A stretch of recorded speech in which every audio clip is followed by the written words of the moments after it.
ऐसा कहते हैं कि विवाह बंधन, ये जो गांठ होती है विवाह बंधन की, ये तो ब्रह्मदेव बांधता है, वो तय करता है। आप भले ही सोच लो हमने प्यार किया है, हमने शादी तय की है, नहीं नहीं, ये तो ब्रह्मदेव का हाथ में होता है, वो तय करता है आपकी जोड़ी किससे बनेगी और कैसे। तो ये बहुत पुरानी बात है, सन 1958 की बात है। हम लोग अंडमान में थे, मेरे हस्बैंड की वहाँ नौकरी थी रिहेबिलिटेशन मिनिस्ट्री में, और जो द्वीप 500 के ऊपर वहाँ आइलैंड्स थे, खाली 4-5 जो आइलैंड्स थे उस पर बस्ती थी, बाकी सारे डेवलप करने थे एक एक करके। हमारे 10 साल की नौकरी में इन्होंने 2 आइलैंड्स डेवलप किए, नील और हैवलॉक। अब वो बहुत फेमस टूरिस्ट डेस्टिनेशंस बन गए हैं अभी।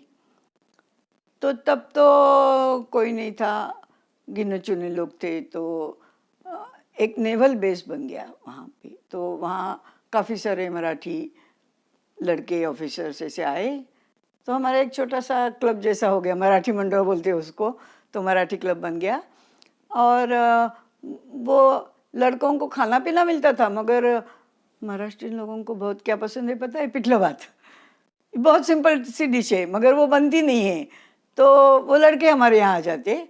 हमारे नौकर थे 2, अच्छा खाना बनाते थे, मगर उनको भी वो पिठला वगैरह बनाना नहीं आता था, मगर मैं बना देती थी। और हमारे यहाँ दावत होती रहती थी, पिठला भात, कभी कभी भाकरी। ये जब भाकरी पहली बार बनी तो अंडमान में तो जवार वगैरह नहीं मिलता है, तो एक नेवी का ऑफिसर था, तो वो महाराष्ट्र गया हुआ था, उसने आते समय जवार का आटा और मूंगफली, गुड़, अंडमान में गुड़ भी नहीं मिलता था, गुड़ जो हवा इतनी खराब थी, गुड़ पिघल जाता था और पानी पानी हो जाता उसका, तो गुड़, मूंगफली, जवार का आटा, ऐसे सब वो लेके आया। फिर हमारे घर में दावत का इंतज़ाम तय हुआ, तो मैंने पिठला बनाया, उन्होंने चावल भाकरी वगैरह बना दी। भाकरी तो हमारे नौकरों को भी नहीं आती थी, मुझे भी नहीं आती थी, मगर हमारे ग्रुप में एक जो सप्रे थे, सप्रे मैडम, वो बोली कि मैं बना दूंगी भाकरी। और नेवी के एक डॉक्टर थे, तो उनकी जो साली थी, बीवी की बहन, वो छुट्टी पे आई हुई थी, तो वो बोली कि मुझे भी आता है, मैं बना दूंगी भाकरी। और वो ऑफिसर्स में एक लड़का था, रमेश नाम था उसका, तो वो लड़का भी बोला कि मैं जब छोटा था ना, तो मैं मेरी माँ को मदद करता था, तो मैं इसकी मदद कर दूंगा और हम लोग बना लेंगे। तो तय हुआ कि भाकरी बनेगी। ये फिर केले के बड़े बड़े, पीछे तो केले का जंगल ही था हमारे आंगन में, पीछे के आंगन में केले के पत्ते काटे बड़े बड़े, वो बिछाए सबके, उस चटाइयाँ बिछी और खाना परोसना था, तो गरम गरम भाकरी बनने लगी। रोहिणी बना रही थी, ये लोग चट कर रहे थे पोलसन की बटर के साथ में, 4-4, 5-5 भाकरी तो चट कर दे रहे थे। अचानक से जीप की आवाज आई। कौन आया? तो भारतन। मेरा तो दिमाग घूम गया, ये बला कहाँ से आ गई? 35-40 की उम्र होगी, मगर क्या ठाठ से रहती थी, गोरी चिट्टी लंबी और घुंघराले काले बाल, उसका बड़ा सा जूड़ा बनाती थी, दांत चमकते थे।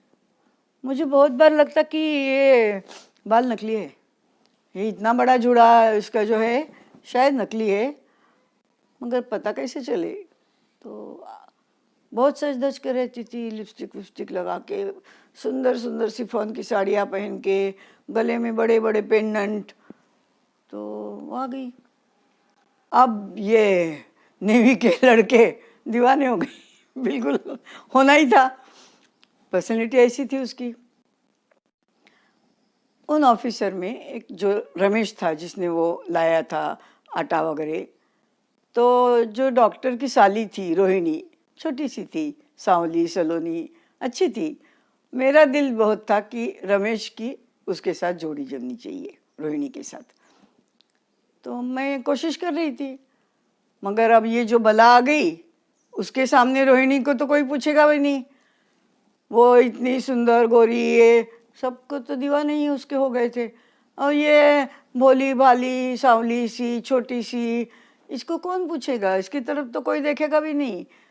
तो मैंने कहा चलो अपना तो कोई ये तो ब्रह्मदेव का काम है, मैं सोची तो मैं कर ही नहीं सकती, तो ठीक है, मैंने हार मान ली कि नहीं, ये तो मेरे बस की बात नहीं। तो वो आ गई, तो मैंने उसको जाके बोला, अरे आज तू पार्टी वो बोली, मुझे पता चला तुम्हारे यहाँ पार्टी हो रही, तो मैं आ गई। तो मैंने कहा हाँ पार्टी तो है, मगर अगर तुम जैसे सोचती हो वैसी पार्टी नहीं है, ये तो ऐसे मैंने बताया, और ड्रिंक विंक भी कुछ नहीं मिलेगा आज। तो वो जो मिस्टर भारतन थे वो तो बोले कि तब तो मैं जाता हूँ, मैं यहाँ क्या करूँगा, तुम लोग करो पार्टी। वो ना जितनी बीवी खूबसूरत थी उतनी मियाँ सूरत ही वैसी थी, लंबा टकलू, बिल्कुल ही ऐसे ही झिड़पिड़ा ही था, अच्छा नहीं था। तो अजीब जोड़ी लगती थी उनकी, कोई खास ये नहीं था। तो वो तो चला गया, बोला Uma you enjoy the party, somebody will drop you, करके 2-4 लड़के दौड़ पड़े, हाँ मत आप पे ये कहा, हम लोग छोड़ देंगे मैडम को, हम लोग छोड़ देंगे। इतना गुस्सा आया था, मैडम को छोड़ देंगे, क्या करती, दांत पिस के रह गई। चले गए वो। उमा ने बैठक जमाई, इर्द गिर्द सारे लौंडे तो थे ही, बेचारी रोहिणी पीछे, हमारा जो लकड़ी घर तो लकड़ी का था, और जो हमारा किचन था वो तो बाहर था, टीन की शेड बनाई थी, लकड़ी के घर में तो चूल्हा नहीं जला सकते।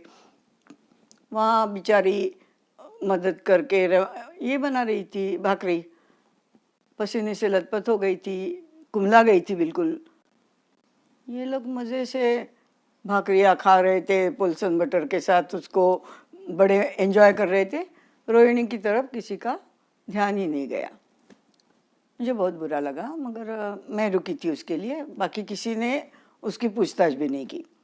सबका खाना हो गया तो मैं और रोहिणी हम दोनों खाने बैठे, पेरूमल हमको सर्व कर रहा था। थोड़ी देर बाद आवाज़ आई कि म्यूज़िक बज रहा था।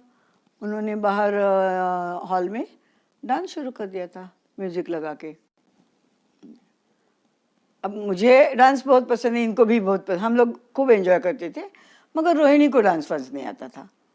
तो उसका साथ देने के लिए मैं भी बैठी रही, मैं नहीं गई। देखा तो म्यूज़िक चला के उमा और रमेश नाच रहे हैं। मैंने कहा नहीं, अब तो अपन ने हार माननी चाहिए, ये जोड़ी बनाना मेरे बस की बात नहीं है, क्योंकि रमेश को तो वो रोहिणी है ये भी पता नहीं था, अब जोड़ी क्या जमेगी। चलो हार मान ली। मैंने एक सोचा, ये जो इसका मेकअप है ये अगर उतर जाए तो ये कैसे लगेगी।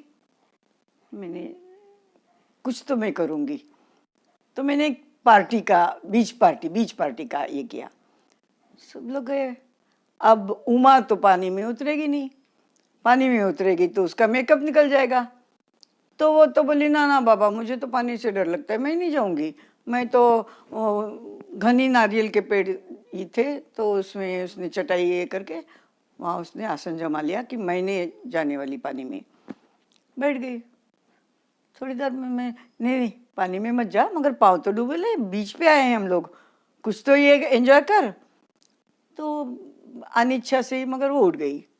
मैंने उसको पकड़ के पानी के पास ले गए, पाँव डुबा लो ऐसे बताया। लड़कों को मैंने बोल रखा था कि हम लोग जब पानी में जाएंगे धक्का दो, उसको पानी में गिरा दो। लड़कों को लगा अच्छा खेल है। तो हम लोग जब पानी में गए तो 4-5 लड़कों ने मिलके दे दिया उसको धक्का, गिर गई पानी में, घबरा गई, नाक मुंह में पानी जाने लगा। मैंने उसका वो जूड़ा पकड़ा जोर से खींचा। मैं तो अचरज से देखती रही, वो खाली जूड़ा नकली नहीं था, पूरे बाल ही नकली थे वो तो बिग था। और उमा पूरी गंजी थी। मैंने बाप रे, ये तो गंजी है। मैंने वो विग उठाया और पानी में फेंक दिया। अब वो चीखने लगी, चिल्लाने लगी बहुत जोर जोर से। उसकी लिपस्टिक सारी निकल गई थी, उसके काजल फैल गया था, कैसी लग रही थी। चीखने लगी तो इन्होंने बताया इसको हम घर छोड़ के आते हैं। उसने सर को पल्लू से ढांक लिया और वो जीप में बैठ गई। उसको सब लोग बोलते थे एवरग्रीन फॉरेस्ट। तो हम लोग उसको छोड़ने गए, उसको पहुंचाया, वापस आने लगे। फिर अशोक ने, मेरे मियाँ ने जीप रोक दी, बोला एवरग्रीन फॉरेस्ट ये तो बंजर जमीन निकली, फॉरेस्ट एवरग्रीन फॉरेस्ट कहाँ का, बंजर जमीन। फिर हंसने लगा।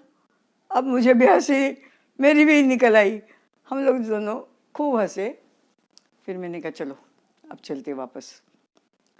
अशोक ने मेरी तरफ देखा, बोला तू यार, तू तो बेल है, हरी हरी कोमल पत्तों वाली बेल, कितनी सुंदर लगती है। मैंने कहा हाँ, अब तुमको वो उमा नहीं नजर आ रही, वो बंजर माल हो गई है, इसलिए मैं तुमको सुंदर लग रही हूँ, चलो। तो वापस आए हम लोग। देखा रमेश और रोहिणी दोनों पास पास बैठ के एक ही प्लेट से खाना खा रहे थे। तो इन्होंने बोला ये रोहिणी के गाल तो बिल्कुल लाल हो गए हैं, क्या रंग लगाती है ये भी। मैंने कहा तुम मत देखो उसके गालों का रंग, वो रमेश देख लेगा। फिर हम लोग दोनों हंसने लगे। मैंने कहा शादी तय करना, शादी का गठबंधन करना ब्रह्मदेव का काम है, करने दो उसको उसका काम। मैंने भी जरा सी मदद कर दी।